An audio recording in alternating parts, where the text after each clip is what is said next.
Hey guys, what is going on? This is Wrestlelamia, back with another episode. It's the season premiere of Smackdown and the return of Roman Reigns. Join us now as Wrestlelamia looks at the 13th October edition of the Blue Brand, as well as all the wildest wrestling news, stories, and rumors you need to know, including main eventer returning by Survivor Series, why is Nick Aldis managing Smackdown and not wrestling, Lacey Evans reveals why she left WWE, and more. As always, we won't recap the matches, but look at the good, the bad, and the downright ugly. The good.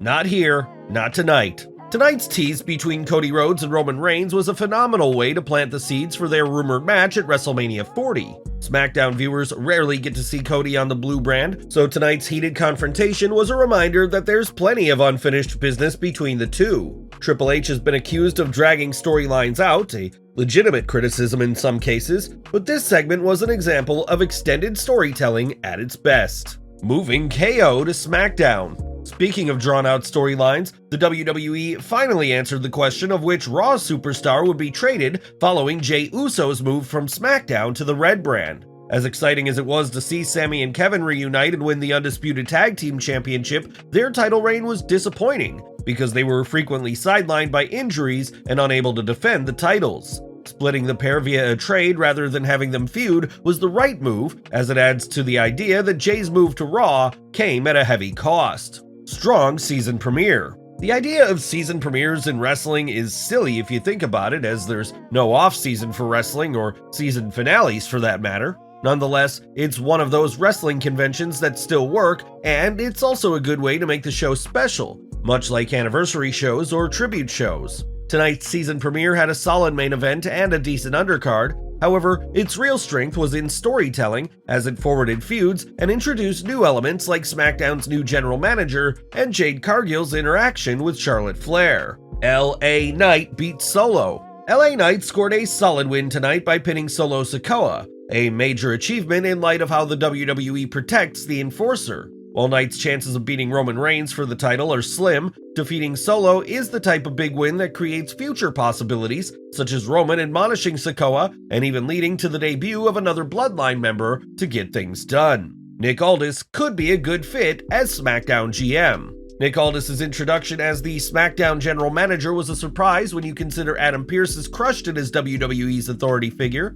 However, Aldis is off to a good start, as he started off by teasing a rivalry between Raw and SmackDown, then followed up booking a match between Charlotte Flair and Io Sky, pointing out how Flair was robbed of a title win due to a referee's blunder. Fans aren't accustomed to this, and it could improve the show if Aldis does this on a regular basis. On paper, Aldis' appointment as SmackDown's new GM is a step down for a wrestler whose career has plenty of life. However, the GM role is preferable because WWE has far too much talent for Aldis to stand out. That is, unless WWE plans to use the GM position to turn Aldis into an active competitor. Let's just hope WWE doesn't run another hackneyed evil authority figure angle to accomplish this. Charlotte meets Jade Cargill. The WWE's less is more approach to introducing the WWE Universe to Jade Cargill is working well. Having Cargill interact with Charlotte Flair, arguably its biggest female star, created an instant buzz, especially after Flair hinted that the two will be stepping into the ring against each other at some point.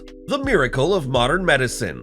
Elton Prince had a miraculous recovery tonight as his tag team partner Kit Wilson brought him out in a wheelchair, and somehow, Elton was not only able to stand, but to walk. Granted, Elton has been dealing with a shoulder injury, but that hasn't stopped Pretty Deadly from mining Elton's injury for every nugget of comedy gold it can. The segment was corny but hilarious at the same time, and reminiscent of Edge and Christian, who stood out thanks to their blend of comedy and excellent wrestling. The bad. The rest of the show gave off vibes suggesting SmackDown has a fresh coat of paint and plenty of new storylines to keep fans coming back every week. The downright ugly. Nothing ugly, as SmackDown used John Cena to build what looks like Roman Reigns versus LA Knight at Crown Jewel. Naturally, it's up to WWE to follow through, but tonight's show gave SmackDown the springboard it needs to jump into some hot programs as Crown Jewel and Survivor Series draw near.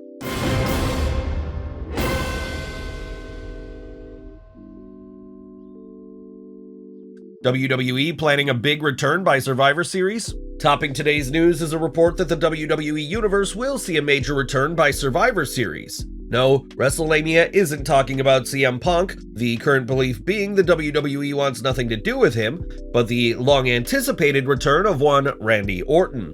Sean Ross Sapp is reporting, Fightful Select has learned that WWE has been planning to have Randy Orton back by Survivor Series. Unlike past rumors of Randy's return, this one follows reports of Orton going to the WWE Performance Center, presumably in preparation for an in-ring return. Could fans finally see Orton back in the WWE after he left in May 2022? How did Nick Aldis go from wrestler to general manager? Wondering what made WWE decide to take the highly decorated wrestler Nick Aldis and put him into a role as an authority figure? Ringside News is reporting Aldis' role as Smackdown general manager wasn't WWE's initial plan. Nick Aldis was given a big shot as Smackdown general manager this week. This was not always the plan for him. We were told that Nick Aldis was not hired with an on-screen role in mind, but with all brands having an authority figure, someone pitched Nick Aldis and Paul Levesque liked the idea. But what do you think of Nick's new role? Lacey Evans opens up about reason for leaving WWE. Lacey Evans is no longer a WWE superstar, but she's plenty busy as she takes care of her latest business venture, the Sunny Summer Cafe.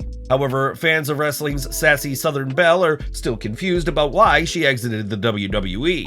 Evans dished the dirt recently, telling Teddy Long and Mac Davis, "It wasn't a bit much as far as I couldn't do it. It was a bit much as far as it wasn't for me. I lasted 7 years in WWE. I invested and made a lot of money. I'm a business owner. I own investment properties. I really sunk a lot of good money into making sure I'm squared away. My priorities in comparison to a lot of professional wrestlers are way different night and day."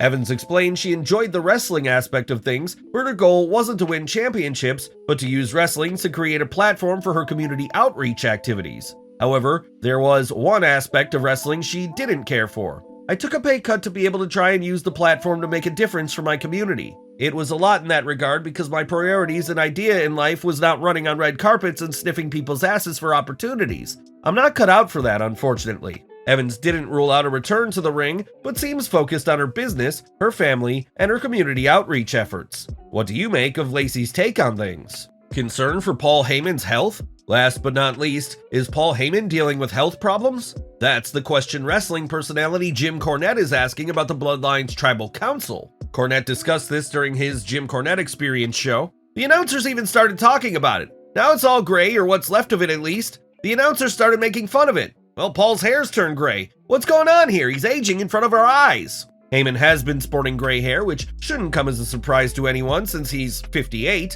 While Heyman isn't ancient of days, it's obvious he's no more immune to the aging process than anyone else in wrestling. Nevertheless, Cornette opined, "Here's the thing, he's really aging, it's not a work. Now he looks like Alfred Hitchcock in his frenzy stage. I'm concerned for Paul's health. It looks like he's doing the reverse Benjamin Button thing. It's the picture of Paul Heyman instead of Dorian Gray. He's literally turning into dust in front of us." Wrestlemania isn't sure what to make of Cornette's comments, as there's been no rumors or reports of Heyman having health issues. The WWE has created a narrative that Heyman is deeply disturbed by the many challenges facing the Bloodline. Heyman is one of wrestling's most brilliant minds, and he may have just let his hair gray out rather than breaking out the Just for Men hair dye to sell the idea that he's under intense pressure. The storyline idea that stress is giving Heyman gray hair is more plausible than Cornette's observation. That doesn't mean fans won't be debating this, however. Well guys, there you have it, Wrestlemania's look at the 13th October edition of SmackDown, including the good, the bad, and the downright ugly, as well as the wildest wrestling news stories and rumors you need to know. Be sure to leave your comments, and don't forget to subscribe to our channel, follow us on Instagram and Twitter, and I'll see you next time for some more wrestling content.